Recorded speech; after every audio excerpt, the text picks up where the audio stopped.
আজকে যেটা আছে যে আজকে দেখবো যে ক্লিপিং পাথের যে কাজগুলো করা হয় সেই কাজগুলো কিভাবে করা হয়। ঠিক আছে, ক্লিপিং পাথ কাজ করার জন্য কিছু নিয়ম আছে, যে নিয়মগুলো মেনে কাজ করতে হয়। তো সেই নিয়মগুলো কী কী সেগুলো আজকে দেখবো, আর একটা ডিজাইন দেখে দেখে ওইরকম একটা ডিজাইন কীভাবে তৈরি করা যায় এই বিষয়টা শিখবো। ঠিক আছে, আজকে যে 6 নম্বর ক্লাসে এই বিষয়টাই আছে। ক্লিপিং পাথের যে কাজগুলো, অনলাইনে ক্লিপিং পাথের কাজ করা যায়। ক্লিপিং পাথের কাজের মানেটা হচ্ছে যে ক্লায়েন্ট একটা ছবি দিবে, সেই ছবিটার ব্যাকগ্রাউন্ডটা রিমুভ করে দিতে হবে। ঠিক আছে, হ্যাঁ, রিমুভ করে দিতে হবে। তো এখানে হ্যাঁ সম্ভব, কিন্তু সিলেকশন টুল দিয়ে সেটা প্রপারলি হবে না। যেমন এখন ধরেন যে ক্লায়েন্ট আমাকে এই ইমেজটা দিল এটার ব্যাকগ্রাউন্ডটা রিমুভ করার জন্য। ঠিক আছে, তো এখন এটা সহজত একভাবে করা যায়। এখান থেকে ম্যাজিক ওয়ান টুল নিয়ে একটা ডুপ্লিকেট নিয়ে নিলাম, সিলেকশন করে ডিলিট দিলে ডিলিট হয়ে গেল। ঠিক আছে, এইভাবেও খুব সহজে ডিলিট করা যাচ্ছে, বাট এইভাবে করলে কোথাও না কোথাও একটু প্রবলেম থাকবে। ঠিক আছে, যেটা হয়তো বা আমরা মানে এভাবে ধরতে পারবো না, সমস্যা থাকবে। তো ক্লায়েন্ট মানে যদি শুধু ব্যাকগ্রাউন্ড রিমুভের কথা বলে, ঠিক আছে, তাহলে আপনারা যেভাবে ইচ্ছে সেভাবে ব্যাকগ্রাউন্ড রিমুভ করা যাবে, এটাতে করা যাচ্ছে। আবার এখান থেকে ইরেজার টুল আছে, এগুলো দিয়ে করা যায়। বাট যদি ক্লিপিং পাথের কাজ বলে সেই ক্ষেত্রে আপনাকে পেন টুল দিয়ে করতে হবে। যদি বলো যে ক্লিপিং পাথ করে দাও, হ্যাঁ, তখন আপনাকে ওই যে পাথ করে দাও মানে তখন আপনার এই পাথের প্যানেলে পাথ থাকা লাগবে। ঠিক আছে, আর যদি বলে শুধু নর্মাল ব্যাকগ্রাউন্ড রিমুভ করে দাও, যে এটার ব্যাকগ্রাউন্ডটা রিমুভ করে দাও, সেই ক্ষেত্রে ধরেন যে আপনার ক্লিপিং পাথ করে করলেন না সিলেকশন করে করলেন সেটা দেখার বিষয় না, ব্যাকগ্রাউন্ড রিমুভটা 100% হলেই হয়ে গেল।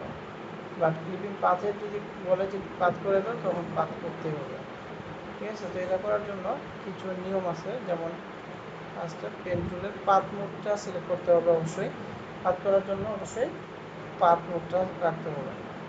এরপরে পাথ অপারেশন থেকে অবশ্যই এটা এক্সক্লুড ওভারল্যাপিং শেপটা রাখতে হবে, এবং এখান থেকে রাবার ব্যান্ড আর অটো অ্যাড অটো ডিলিট এই দুটাও অন থাকতে হবে। ঠিক আছে, আর যখন পাথ তৈরি করব তখন এই জুম করে জুমটা 300%, যে এখানে পার্সেন্টেজটা দেখা যায় 141%, এখন 300% বা 300 কাছে একটু বড় জুম করে মানে ভালো জুম করে আমরা কাজ করব। ঠিক আছে, নর্মাল জুম করে কাজ করলে হয়তো বা ব্যাকগ্রাউন্ডটা চলে আসতে পারে বা প্রপারলি হতে না হতে পারে, যার কারণে জুম করে কাজ শুরু করতে হয়। আচ্ছা, এরপরে আরেকটা কথা হচ্ছে যে যখন পাত তৈরি করব ইমেজের 1 পিক্সেল ভিতর দিয়ে পাতটা তৈরি করব। ঠিক আছে, ইমেজের 1 পিক্সেল ভিতর দিয়ে 1 পিক্সেল ভিতর দিয়ে করবো। আমরা সাইডের যে এজটা আছে এই এজ দিয়ে করতে পারি, বাট সেই ক্ষেত্রে 1 পিক্সেল যদি ব্যাকগ্রাউন্ডটা চলে আসে তাহলে কিন্তু খারাপ দেখা যাবে। আর যদি 1 পিক্সেল প্রোডাক্টের বা ইমেজের ভিতর দিয়ে করি সেই ক্ষেত্রে ব্যাকগ্রাউন্ড আসার কিন্তু কোনো সম্ভাবনাই থাকে না। ক্লিপিং পাথের মেন উদ্দেশ্যই হচ্ছে ব্যাকগ্রাউন্ড রিমুভ। তো ব্যাকগ্রাউন্ড রিমুভ করার জন্য যদি আমি করতে গিয়ে যদি 1 পিক্সেল ব্যাকগ্রাউন্ড চলে আসে তাহলে কিন্তু আর এটা হচ্ছে না, যার কারণে 1 পিক্সেল ভিতর দিয়ে পাথটা তৈরি করতে। হ্যাঁ, এটা তো চেয়ারটা তো সোজা সোজা এই কারণে করা যাবে না। আর যদি কোনো ছবি যে কারো ছবি যদি বলে হ্যাঁ, কাজ আছে, চুলের ক্ষেত্রে কি করা যাবে কি প্রোডাক্টে? চুলের জন্য আলাদা আরেকটা ওয়ে আছে, হ্যাঁ, ওটাকে হেয়ার মাস্কিং বলে। আর এসব হচ্ছে প্রোডাক্টের জন্য ওটার এই পেন টুল দিয়ে করতে হবে। ঠিক আছে, চুলের যে যারা মেয়েদের যে চুলের ফাঁক দিয়ে যে ব্যাকগ্রাউন্ড দেখা যাচ্ছে ওটার জন্য আলাদা ওয়ে আছে। ঠিক আছে, আর এটার সিস্টেম আলাদা আর কি।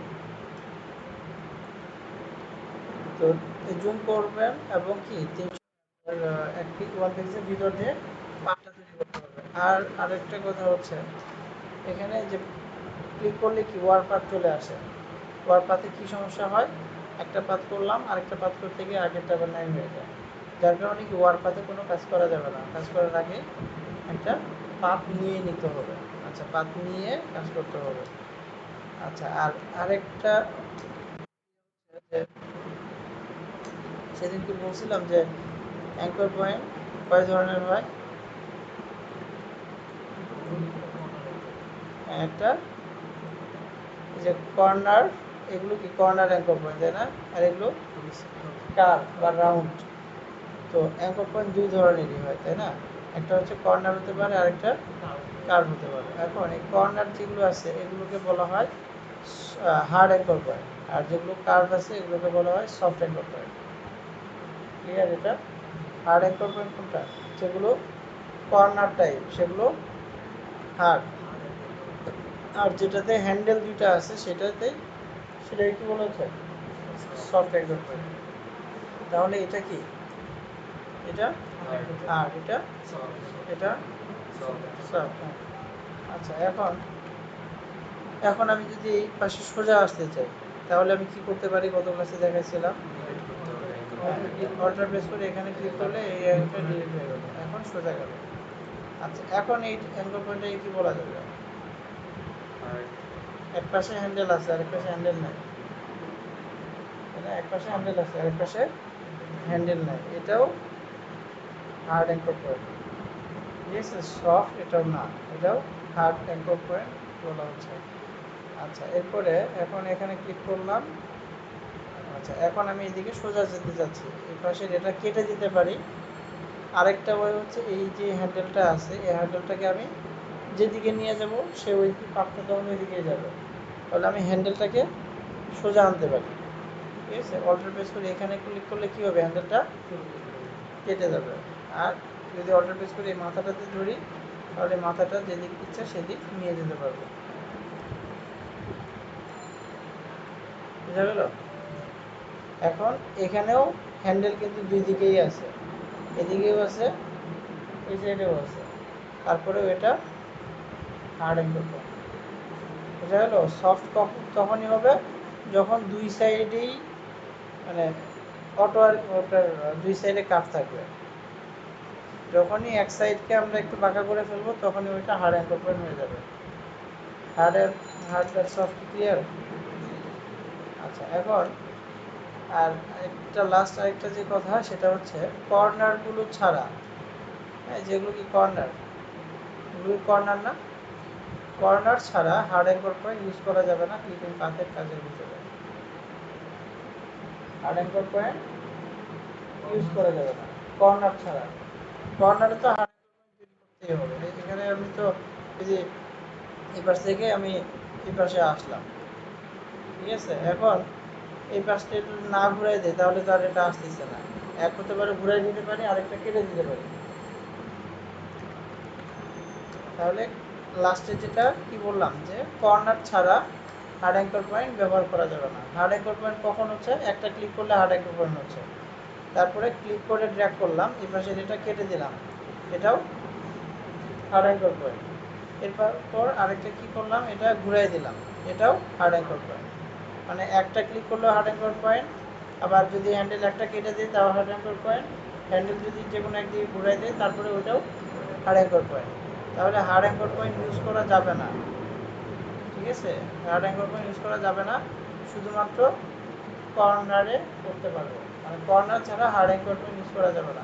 এই যে এখন এই জায়গাটা সোজা লাইন গেছে, তাই না?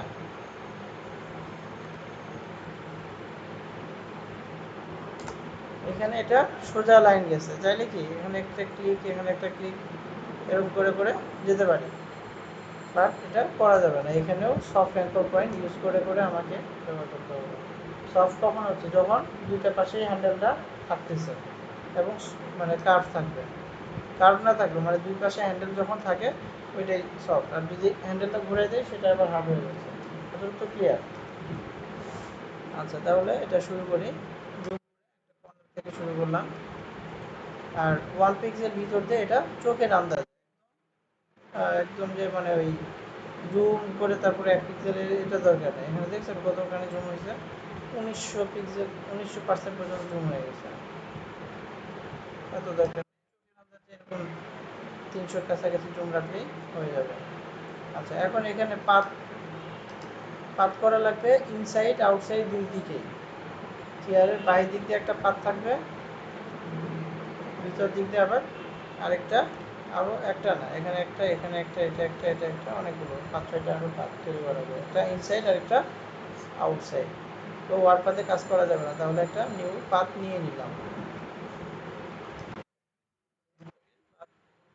কাজ শুরু করলাম। আচ্ছা, কতটুকু টানলাম, মানে এখানে যদি আরও বেশি টানি টানা যাবে, আর বেশি টানলে এই যে কাজটা তখন বেশি পরিমাণে হচ্ছে। কিন্তু এই হ্যান্ডেলটা আমার এখানে এত বড় দরকার নাই, এখানে অল্প, মানে কতটুকু হইলে পরের কাজটা আমি ঠিকমতো করতে পারবো, এটা আস্তে আস্তে হাতে আসবে। ঠিক আছে,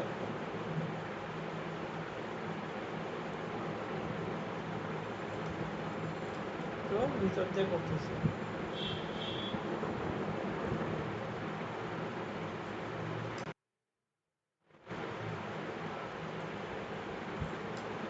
সোজা একটা ক্লিক করে কিন্তু আমি যেতে পারি, কিন্তু এখানে সেটা করা যাবে না। শিফট দিয়ে সোজা করা যায়। না, হ্যাঁ, শিপ দিয়ে সোজা, এই যে এরকম যেদিকে যায় এদিকে এরকম সোজা যাবে, মানে অ্যাঙ্গেলে সোজা যাবে, ওইভাবে ওইটা না।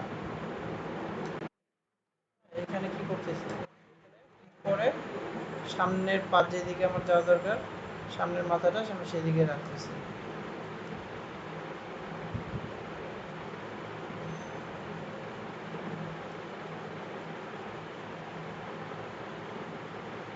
আচ্ছা, এখন অল্টার প্রেস করে আমি এই সাইডটা ঘুরাই দিলাম, এই হ্যান্ডেলগুলো কাটা যাবে না, কাটলে পরে কাজ করতে গিয়ে সমস্যা হবে।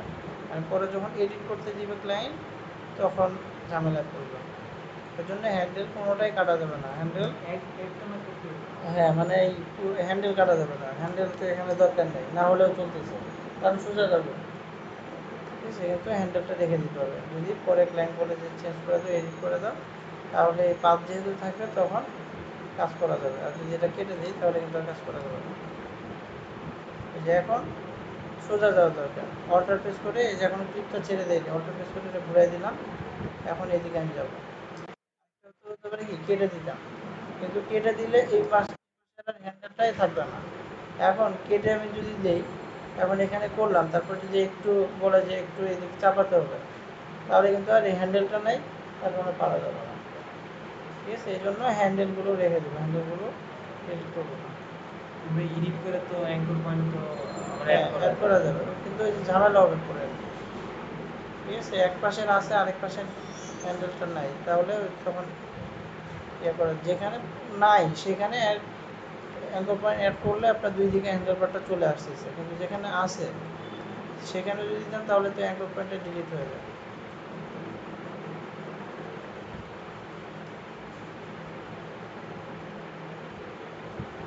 আচ্ছা, নেট নেবেন না, হ্যাঁ, দেরি হবে। হ্যাঁ, একটু দেরি হবে। ওই যে মার্কেট প্লেসগুলো ক্লাস নেট ছাড়া তো আবার সম্ভব ভালো হবে না তো।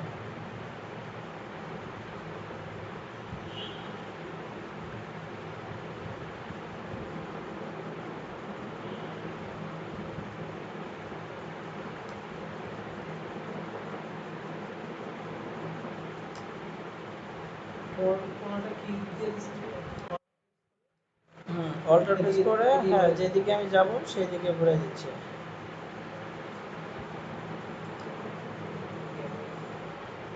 ওই যে পরে আবার এডিট করতে পারবো, এই জন্য তো শুরু মানে এই ইয়ে করা।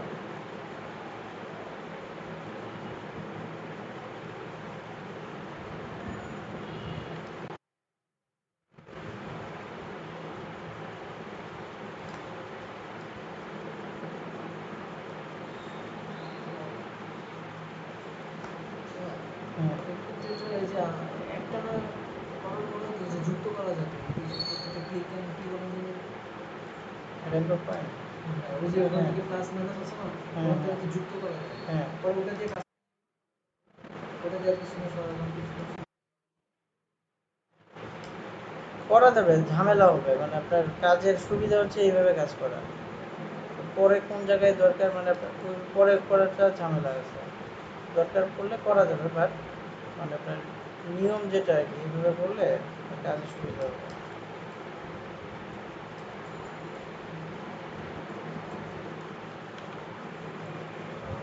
হ্যাঁ না কেটে পাঠা যায়। কিন্তু একটু সমস্যা হলো ওই আমার কর্নার দিয়ে কাইটা তারপর আবার একটা পাঠাই দিতে হবে। হ্যাঁ, ওটাতে কাটবেন না, কাটলে পরে আর কি সমস্যা হবে।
তাড়াতাড়ি করি এখানে।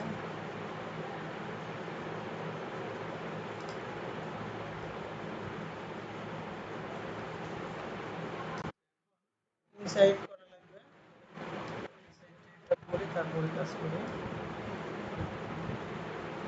কিন্তু কেটে দিছি। ঠিক আছে, কাটিয়ে নিতে হবে। এখানে তো নতুন করে আবার শুরু করলাম।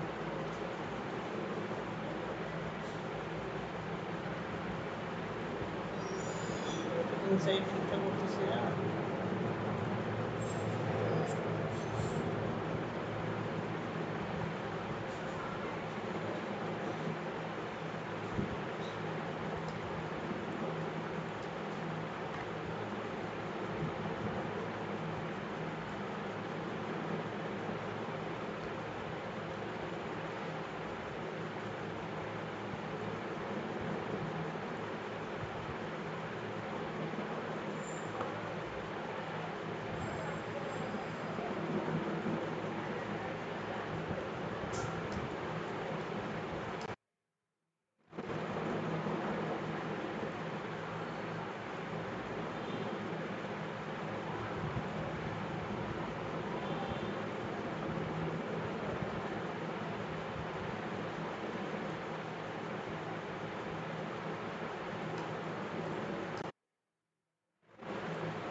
সেটা পাত পুরোটা হয়ে গেল ইনসাইড আউটসাইড।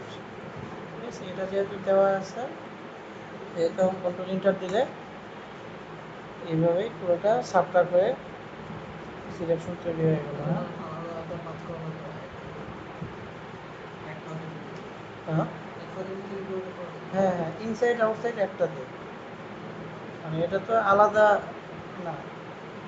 ঠিক আছে, আলাদা কখন, যদি আলাদা আরেকটা দরকার পড়ে সেক্ষেত্রে। তো এটা তো পুরোটা একটাতেই লাগবে। ঠিক আছে, এখন এটা ঠিকঠাক আছে কিনা দেখার জন্য কুইক মার্কস মুড একটা অপশন আছে, এটাতে ক্লিক করলে সিলেকশন যে জায়গাটা আছে ওই জায়গাটা ছাড়া বাকি জায়গাটা পুরোটা লাল হয়ে যায়। আপনাকে দেখাবে যে এটা মানে সিলেকশনটার এরিয়াটা দেখার জন্য জাস্ট যেভাবে। এখন দেখেন কিছু কিছু জায়গায় কি এই যে সাদা চলে আসছে, এটা কিছু কিছু জায়গায় এটা চলে আসছে, আবার কিছু জায়গায় ভিতরে ঢুকে গেছে। তো এগুলোকে আবার কি আমরা এখন আবার এই যে পাত যেহেতু আছে,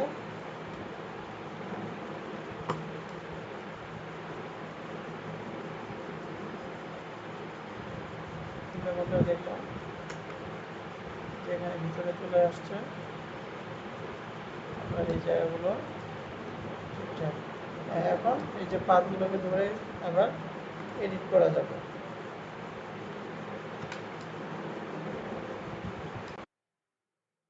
কন্ট্রোল দিয়ে, ডিরেক্ট সিলেকশন টুল দিয়ে।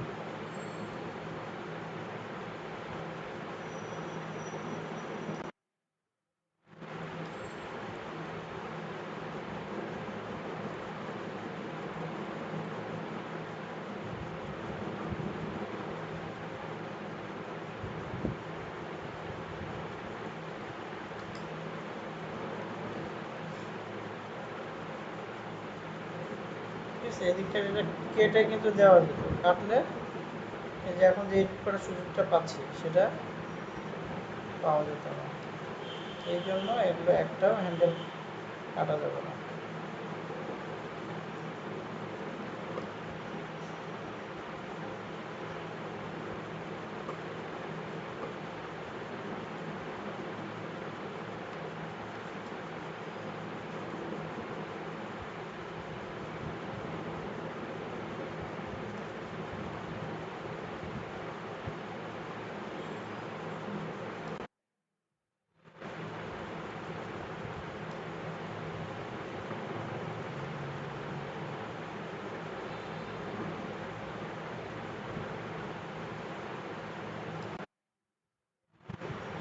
হলো কন্ট্রোল এন্টার দিলাম, এখন দেখি আরেকবার। মোটামুটি অনেক জায়গায় ঠিক আছে, এই জায়গায় কিছু সমস্যা আছে। আচ্ছা যাই হোক, এখন এটা তো আমরা ইয়েটা করে নিই আগে, তালাটা খুলে দিই। আচ্ছা,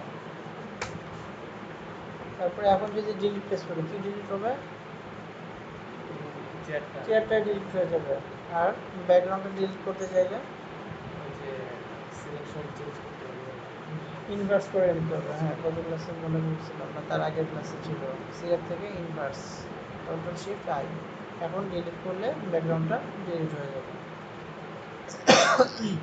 ঠিক আছে, এখন আপনার একটা একটা লেয়ারে যে কালার ক্লায়েন্ট বলে দেবে সেই একটা কালার দিয়ে এটাকে দিতে পারবেন। বোঝা গেল এটা?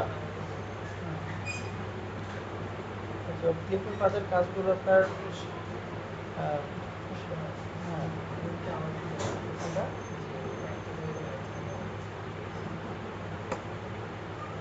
মুভ করা এটা রেখে যাবে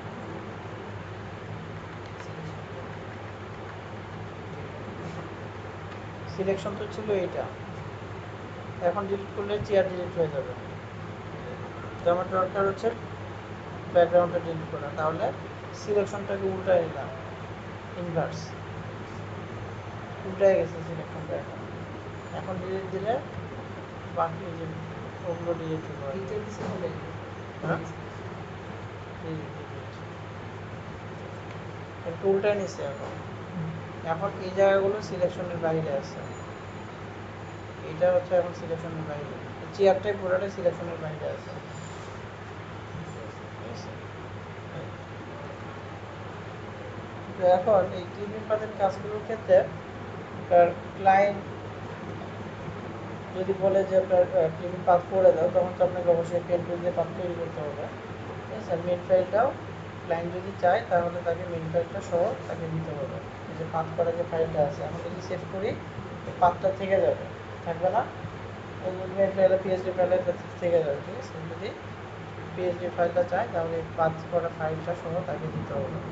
আর যদি শুধু জেপিজি চায় তাহলে যেই কালারের ব্যাকগ্রাউন্ড দিতে বলবে এবং ইমেজের যে সাইজটা দিতে বলবে, ইমেজটা কিন্তু আমরা ওই সাইজটা এখান থেকে করে নিতে পারবো, করে ওকে দিলে ওই সাইজের ইমেজটা হয়ে যাবে এবং ব্যাকগ্রাউন্ডে যে কালার থাকবে সেই কালার দিয়ে জেপিজি ফাইল তাকে সেন্ড করতে হবে।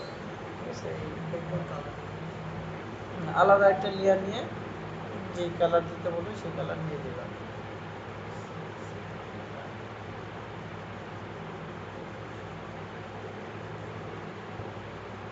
এই ছিল হচ্ছে ক্লিপিং পাথের কাজ।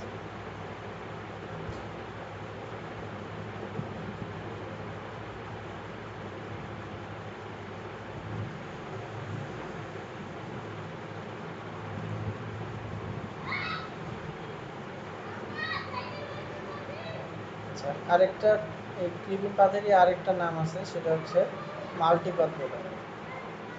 মাল্টিপাথ, ঠিক আছে? হ্যাঁ, এখানে পাথ কয়টা? এটা পুরোটা মিলে একটাই, ইনসাইড আউটসাইড মিলে একটা। ইনসাইড আউটসাইড মিলে আলাদা না, এটা একটা পাথ। আর মাল্টিপাথ তখনই বলা হয় বা তখন করা হয় যখন একাধিক প্রোডাক্ট কাজ করা লাগবে।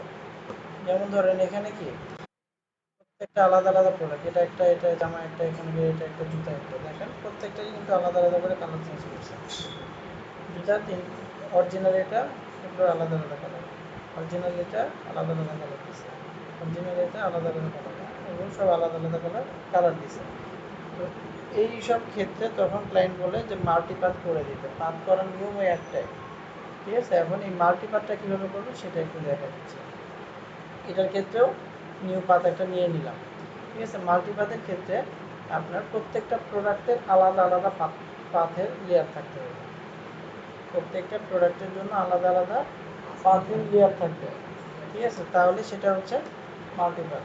এখানে কোনো আলাদা কোনো ইয়া নেই, একটা পাথ হলে হয়ে যাচ্ছে, এখানে আলাদা কোনো দরকার নেই, ঠিক আছে? মাল্টিপাথের প্রয়োজনটা তখনই হয় যখন কালার কারেকশন করা হয় আর কালার চেঞ্জ করা হয়, সেই ক্ষেত্রে ক্লায়েন্টের মাল্টিপাথটা দরকার পড়ে। এখন এটা দেখেন, এটা করার জন্য ফার্স্টে পুরোটাই একটা পাত তৈরি করে নিব আমরা। এই পুরা এই মানুষটারে পাত তৈরি করে নিতে হবে ফার্স্টে।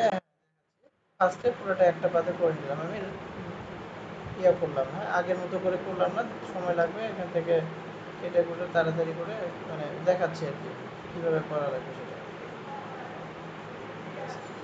দেখালে বুঝবেন।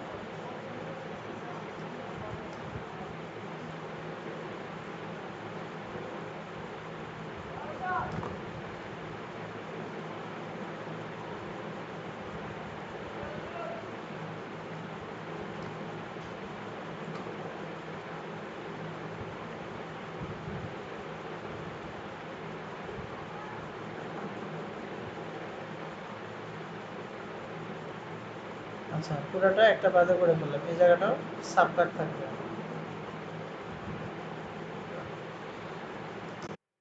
এতটুকু করার পরে আর এখন টুপি আলাদা, জামা আলাদা, জুতা আলাদা, সব আলাদা আলাদা করা লাগবে, ঠিক আছে? এটা করার জন্য আরেকটা পাত নিলাম। তারপরে এই পাথের যেই পাতটা আছে পাত ওয়ানে, এটা আমি কন্ট্রোল সি দিয়ে কপি করে নিলাম। পাত ওয়ানটা সিলেক্ট থাকা অবস্থায় আমি কন্ট্রোল সি দিলাম, এই পাতটা কপি হয়ে গেল, ঠিক আছে? এখন এই পাতে এসে আমি এই পাতে আমি চাচ্ছি শুধু ক্যাপের পাতটা রাখবো, শুধু টুপিটার পাতটা এটাতে রাখবো। এটাতে আমি পুরোটাই টেস্ট করে দিলাম কন্ট্রোল ভি দিয়ে, তাহলে কি দুটাতে একই রকম পাত, তাই তো? দুইটাতে একই রকমই পাত। এখন এই যে এখান থেকে ডিরেক্ট সিলেকশন টুল দিয়ে এই এগুলো তো আমার দরকার নেই, হ্যাঁ? এখন যে অ্যাঙ্কর পয়েন্টগুলো আমার দরকার নেই, অ্যাঙ্কর পয়েন্টগুলোকে সিলেক্ট করে ডিলিট করে দিলাম। অ্যাঙ্কর এখানে শুধু কি রাখবো, ক্যাপ, তাহলে যেই অ্যাঙ্কর পয়েন্টগুলো দরকার নাই সেই অ্যাঙ্কর পয়েন্টগুলো ধরে ধরে ডিলিট, এটাও দরকার নেই, এটাও ডিলিট। এখন এই যে অর্ধেক পাত বা ওপেন পাত, মানে পাতটা তো এখান থেকে শুরু এখানে শেষ, এই পাতটাকে ক্লোজ করে দিতে হবে, মানে এটা জয়েন করে দিতে হবে, ঠিক আছে? এখন এখানে একটা ক্লিক করলাম, এই যে এরকম যখন আইকনটা আসবে তখন ক্লিক করলে ওই পাতের সাথে এই পাতটা জয়েন হয়ে গেল, ঠিক আছে? এখন এটা আলাদা, টুপিটাকে এভাবে আলাদা আরেকটা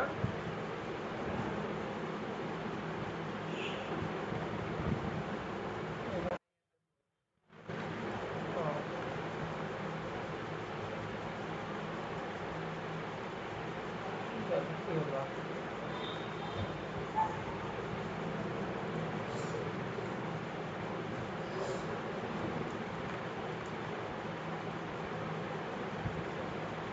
আচ্ছা, এই যে পার্টটা দরকার নেই, এখানে এই যে আরেকটা, এটা অতিরিক্ত, এটা লাগবে না। এখান থেকে এটা শুরু করে জয়েন করে দিলাম। তাহলে এটাতে থাকলো ক্যাপটা। এখন এই পার্টটা সিলেক্ট করে যদি কন্ট্রোল এন্টার দিই, শুধু ক্যাপটা সিলেক্ট হলো, তখন এটার আমি যেটা ইচ্ছে সেটা করতে পারতেছি। তারপরে আরেকটা পাত নিলাম, আবার পুরোটা পেস্ট করে দিলাম, আগের তো কপি করাই ছিল। ঠিক আছে, এখন শুধু এই বডিটা রাখতে চাচ্ছি। তাহলে বডির বাদে যেগুলো পাত আছে সব পাত ডিলিট, সিলেক্ট করে করে ডিলিট। এখানে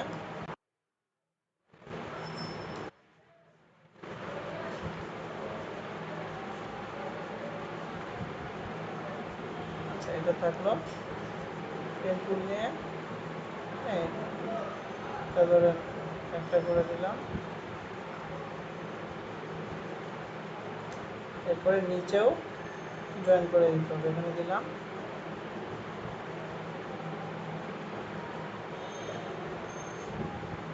তাহলে এই পাতে থাকলো হচ্ছে জামাটা। এখানে এটাও আলাদা করছে, এটাও আলাদা করছে, বুঝা গেল? সবগুলো এভাবে আলাদা আলাদা করে নিতে হবে। এরপরে যদি নিচেরটাতে শুধু জুতা রাখি, এটা পেস্ট করলাম, তারপরে উপর থেকে সব ডিলিট, একদম সুন্দর করে আর কি, যেভাবে ইয়ে করে করলাম এইভাবে তো না। এটা তাহলে আলাদা আরেকটা পাতে থাকবে।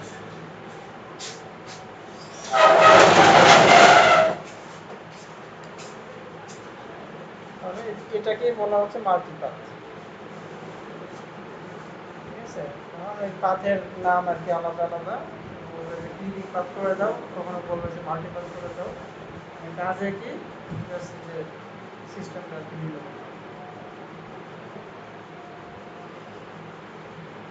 ঠিক আছে, তো আজকে এতটুকুই থাক।